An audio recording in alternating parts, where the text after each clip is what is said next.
አጼ ቴዎድሮስ ንጉሠ ነገሥት ዘኢትዮጵያ። ጉዳዩ ዘመናዊ ወፍጮ ስለማቋቋም።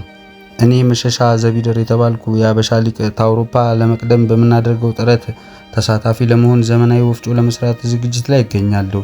ግርማዊነቱ እንደሚያውቁት ከዚህ በፊት በድንጋይ የተሰራ ወፍጮ ነበረን።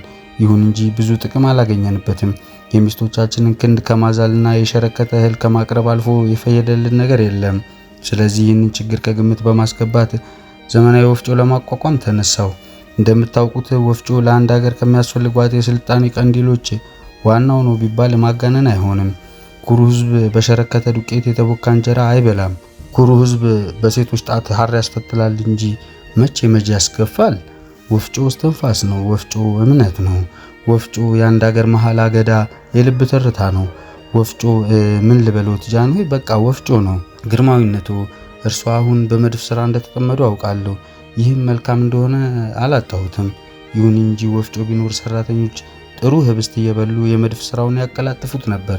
ስለዚህ ይህንን ፍላጎቴን ከግምት በማስገባት ለስራዬ እንዲሆነኝ ብረት ማቅለጫ እንዲልኩልኝ እለምናለሁ። ከእጅ መንሳት ጋር አክባሪው መሸሻ። የቴዎድሮስ መልስ። ሐሳብህ ጥሩ ነው መሸሻ፣ ግን ምን አይነት ብረት እንደምትፈልግ አልጻፍክልንም፣ መጠኑንም አልዘረዘርክልንም።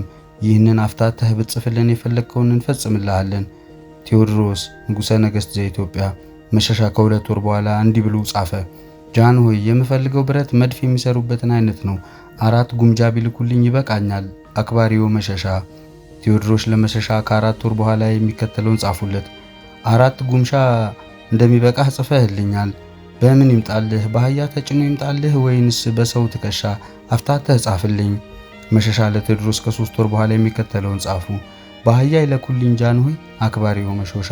ቴዎድሮስ ግን መልስ ሳይሰጡ 2 ወር ቆዩ። በአገሩ ድርቅ ገባ። መሸሻ ደብዳቤ ጻፈ።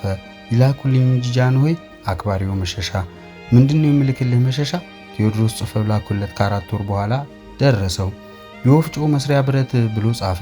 ከ7 ወር በኋላ ደረሳቸው። አሁን ድርቅ ገብቷል፣ የሚፈጨው ሳይኖር ወፍጮ ምን ያደርግልሃል? ይህን ብለው ከ9 ወር በኋላ ላኩለት። ደረሰው። እስከ ምኒልክ ዘመን ድረስ ኢትዮጵያ ያለ ወፍጮ ቆየች።